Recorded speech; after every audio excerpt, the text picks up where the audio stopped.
This one is the Empire movement with a silver dial. Oh, I was going to show y'all something in a minute.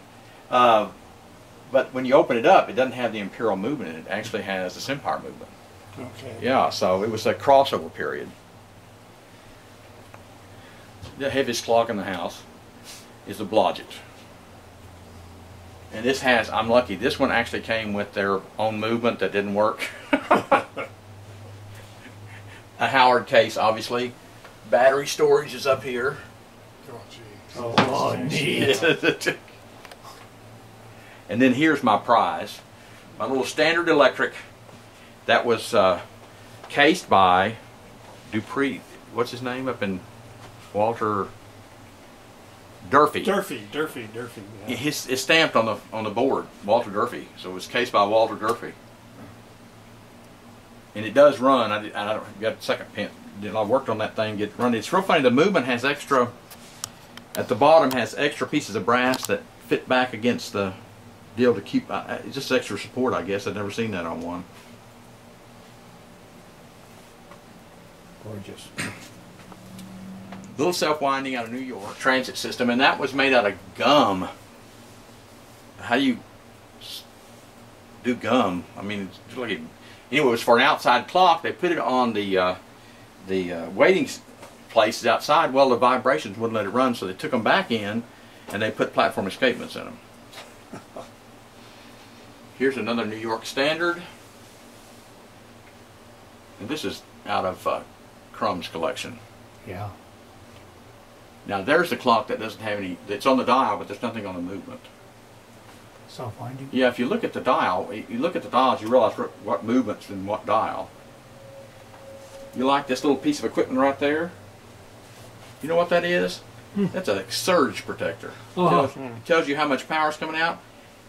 So I buy this thing, it's $199, not reading the material. You know what they say? In case of a storm, you should unplug all of your stuff. I said, no, I bought $200. You better take care of it. So, okay. Then we have the International. Yeah. What's so funny about this? It looks almost like the ones in the book, but it's so late. It's so deco. But it's. You got this one. You got this one. I got that in Springfield. Yeah, a couple years ago. Another Wallace. There's a Wallace. That's the only Wallace I've ever seen one. Never seen that. And it's all, it doesn't have any plastic on it either. Then the Fred Frick, and I bought that. It was a weight-driven clock, but the guy saved every part on this clock. I mean, I took it apart and it just went right back together. But this is a 3-volt system, not 4.5, which is funny. At the bottom is laying down there. He'd cut the bottom off and but he's kept all the parts. So my wood guy hasn't got to that yet. So that's another one. Then the Baltimore Electric, which is probably the rarest one of the bunch. I got a light in front of that. I can't get a picture. Well, I'll hold on. You really can't see anything anyway, but the wood is so pretty. And it looked so bad when he got it, so. Get the dial. Now I've got to get it running. Go ahead. Okay. I think there should be a rule. Anything that Rodney can't get running within like a year, he should sell for half price. Start over here, we have a Pulitzer Cabot master clock, and this is an F movement, but it's totally, it's an F movement. But there's a coil on the bottom of it about that big around. I don't know what the power it takes, but it has a seconds contact. It has so many contacts, it's unreal. They're really strange contacts.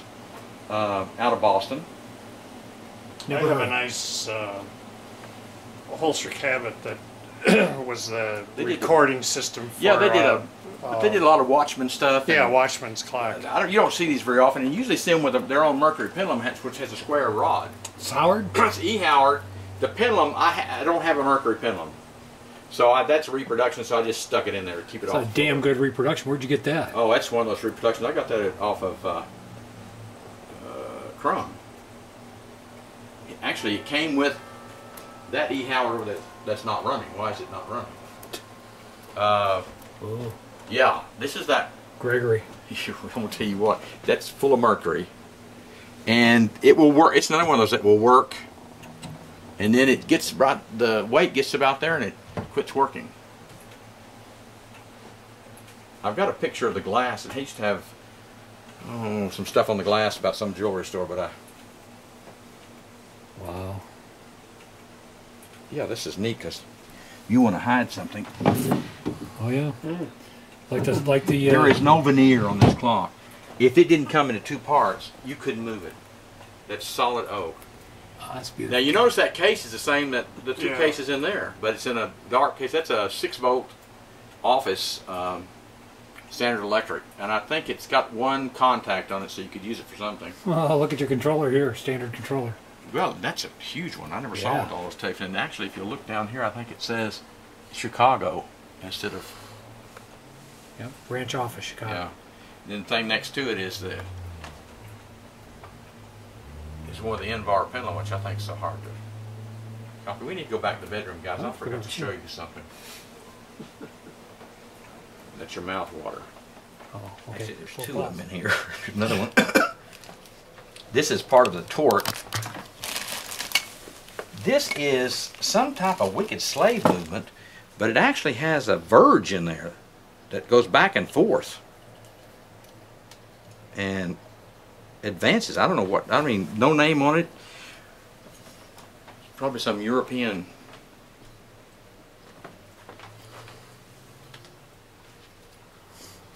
Are those Howard movements? Yes. Yeah. Okay, it's not really a verge. It's just a It's ratchet. yeah, it's kind of like the pawn thing. But that's not what I want to show you. Because what I want to show you is going to blow your mind.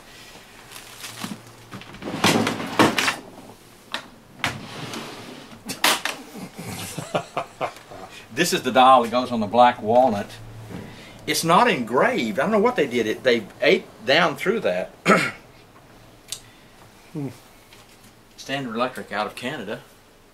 24-hour dial. God, there's E. Howards in here, and Are these all for clocks that you've got off, or these are just your spares? a lot of these too? are spares. Did you say you have some Sempire paper dials? But it even has the eaten out at the bottom. I mean, that case is sweet. Nice.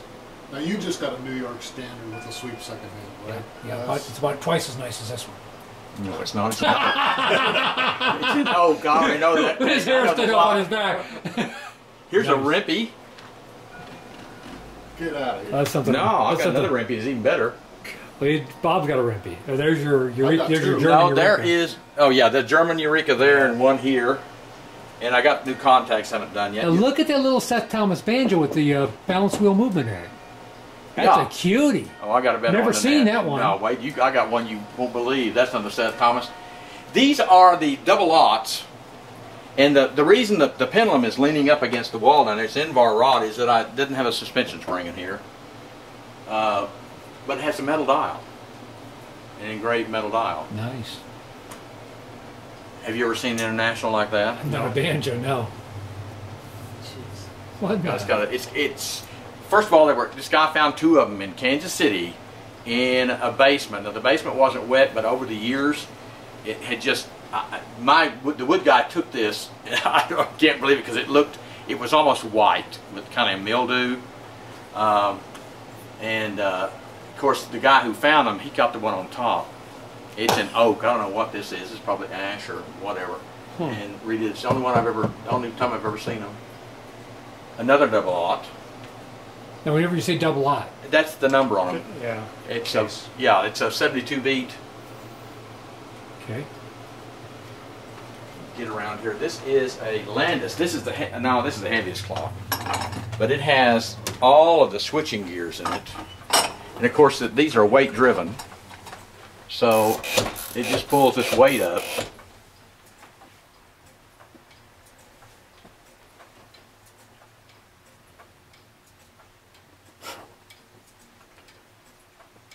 And these are you just don't see Landis anymore. You just don't. No.